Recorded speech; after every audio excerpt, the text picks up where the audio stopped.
Thank you to FIDE for awarding my GM title. It's official. This is what Hans Niemann tweeted on the 14th of January 2021. FIDE Master in 2016, International Master in 2018 and Grandmaster in 2021. Here's a tweet from US Chess. Proud to announce one of the newest Grandmasters in the world, GM Hans Niemann. The highest title a chess player can attain was confirmed for Hans today by FIDE Chess. This tweet was sent out on 22nd of January. Here is the certificate. FIDE is pleased to confirm herewith that Hans Niemann, United States of America, has obtained the title of Grandmaster in the year 2021. FIDE President Arkady Dvorkovich. I listened to an interview with Hans. He mentioned in 2018 he got his first GM norm when he was still an IM. In December 2019 he got his second GM norm, but then COVID happened, so from January 2020 till October he didn't play. Then Sunway Sitges tournament happened in Barcelona. That's where he got his final GM norm. Here's the final table for that tournament. The tournament was won by Ivan Cheparinov. From this table you can see Hans finished 13th with a score of 6.5 out of 9. In this video I will be looking at a great game he played in a Sunway Sitges tournament. Let's introduce the players. With the white pieces, Hans Niemann, plays for the USA, FIDE rating 2478. He has about 58,000 followers on Twitch and about 3,000 subscribers on YouTube. He is the 51st best player in the USA. He is 17 years old. Matthieu Cornette plays for France, FIDE rating 2558. He is 35 years old. There will be a quiz, so stick around until the end. Hans Niemann has white, Matthieu Cornette has black. The game began d4, d5, c4, e6, knight c3, h6. This is already such a weird move, but there is a purpose to it. The idea is to delay black's bishop from moving. Also putting a question, where is this bishop going to go? Is it going to go to f4? It can't go to g5 anymore. Or will it be trapped behind this pawn? In the game, Hans played knight f3. And after knight f6, e3 was played. We compare the two pawn moves. Which pawn is more useful, e3 or h6? We're going to see. By the way, I just want to say, if you play a move like bishop f4, this was Matthieu's idea. You can play bishop b4, which is like a Rogozin defense, but now you can play bishop d6 instead. Normally in the Queen's Gambit decline, this bishop comes to e7. But you've waited for white to get the bishop out, so you can actually play the bishop to d6, offering a trade. You can take, and then play e3 castle, and then continue. Another way to play is actually to play bishop g3, because if black takes, you can take. The h file is now open for white. Also, there's a pawn on h6. This is known as a hook. If white can get in g4, g5, white has a clear way to break down black's structure. Hans decided to play e3. With this move, these bishops are still on the board. Knight d7, bishop d3, and take. Normally this is what happens when white has committed a move with this bishop. Black can now take in the center because it's like white has wasted a bit of time. Take, a6, a4. Good move. This move is less inviting if the knight is actually back on b8, because then knight b4 is a possible move, and from this square the knight can actually come back to d5. But the point is, if there's a knight on the square, it can't be attacked by another pawn. You really want this pawn back on a3. But a4 here is fine.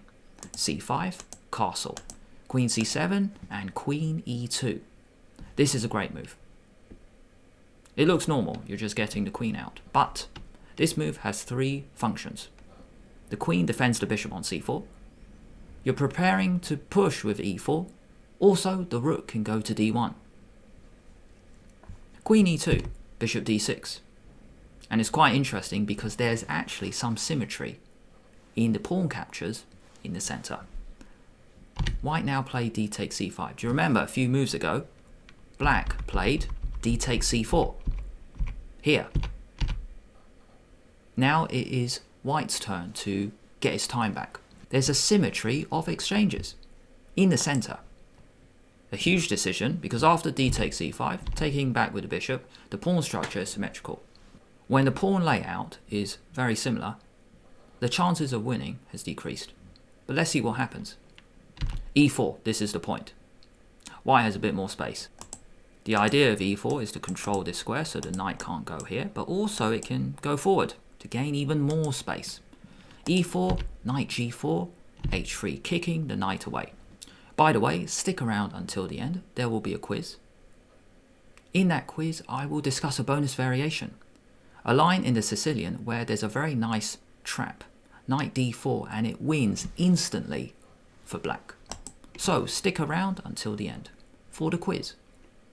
h3, kicking the knight away, but Matthieu chooses to move the other knight, just increasing the complexity of this game. A normal move would be knight e5, and after take, bishop back to b3, the game goes on. Knight g6 is possible. You could just keep the knight there. Black could castle. By the way, with a move like knight g6, the plan is to go knight f4. You don't want to play a move like g3, which stops it, because there's this move, queen g3 check. So be aware of this tactical idea. You're using the bishop pin on the c5 g1 diagonal, and you can actually play queen takes g3 check. And black is completely winning. You just take all the pawns, even the knight can come in the attack, game over. It's going to be mate on g2. So do not fall for this trap in your own games. H takes g4 played by hands. You can take this and then it transposes to the other line. But hands decides to take on g4. Knight takes c4. White now plays a really good move, just locking out this knight with e5. This knight is finding it pretty difficult to get back in the game. It doesn't have a stable post. I mean, this knight would be perfect on a square like d5. This pawn move is so useful, controlling the d6 and the f6 square. By the way, another nice tactic Cornette has set up. You can't play queen takes knight because bishop takes f2 check wins the queen. Bishop d7, bishop f4. Cornette decides to move the knight with knight a5. You may be thinking, well, you don't need to move it yet. Maybe play a move like castle. I mean, castling queenside is just so risky. So if we castle kingside, knight e4. The pressure really is building, and after bishop e7, rook c1, this is the problem. The pin on the c-file is too much.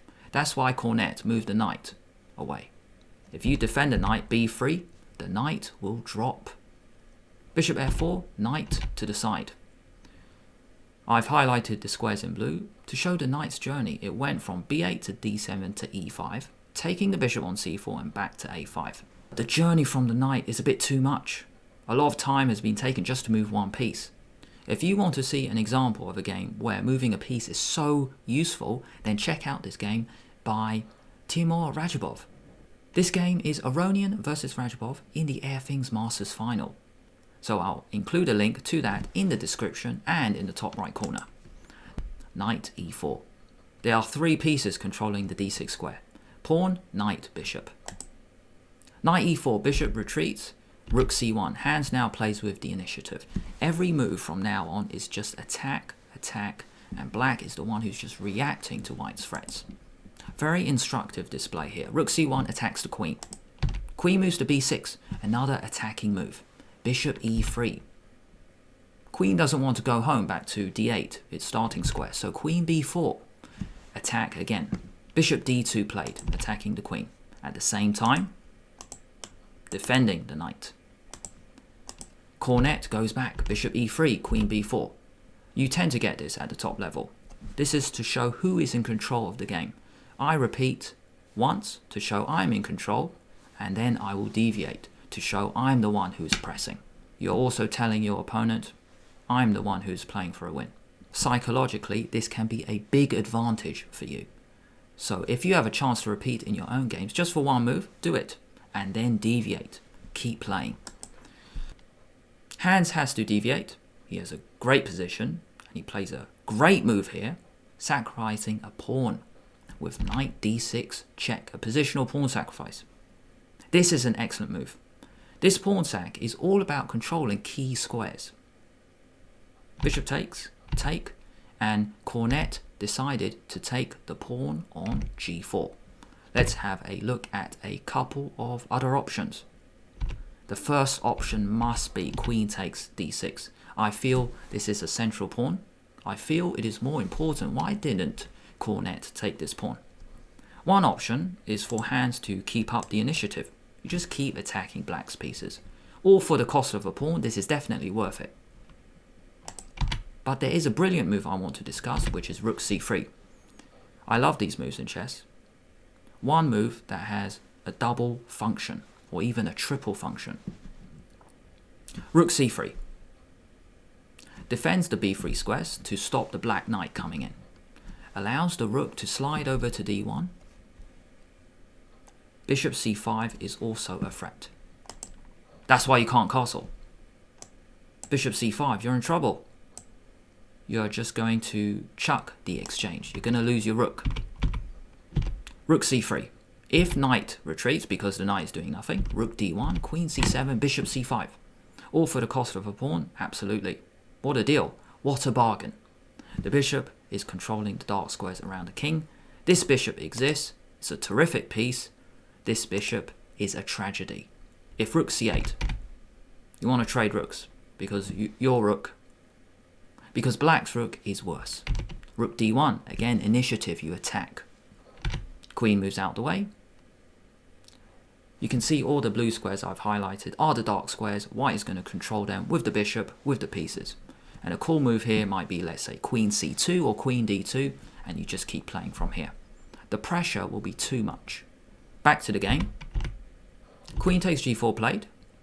Rook c7. Let's assess this position. White has so much control. White has very powerful pieces. The rook attacks the bishop, so the king cannot castle. But the other rook can join in to c1 to build up the pressure on the c-file.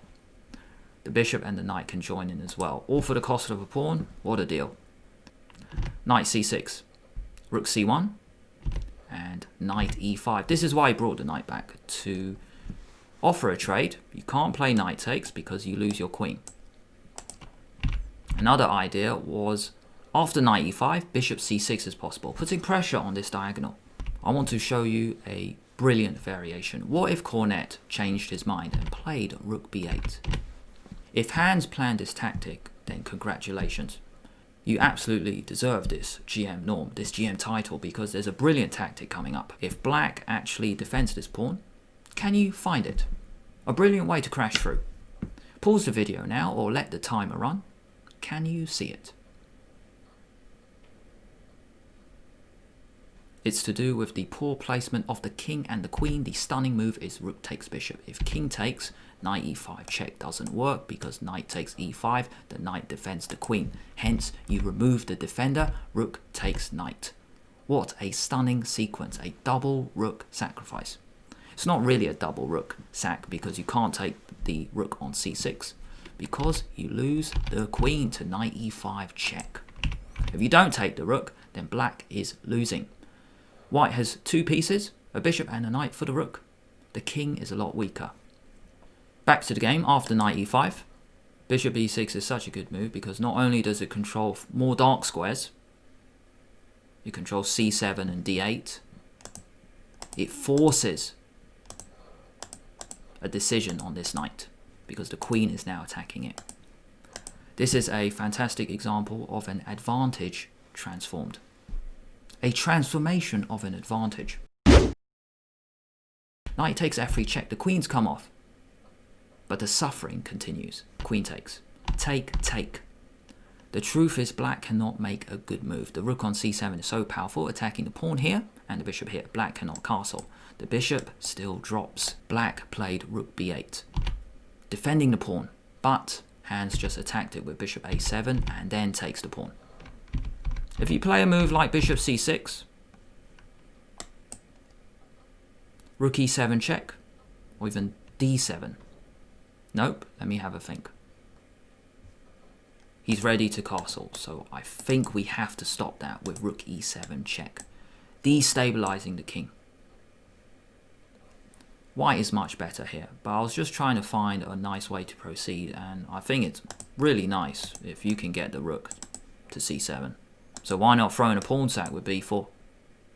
If you take this, because if you don't, b5 is so dangerous. So take rook c7, and then I was just thinking after this, is black holding on?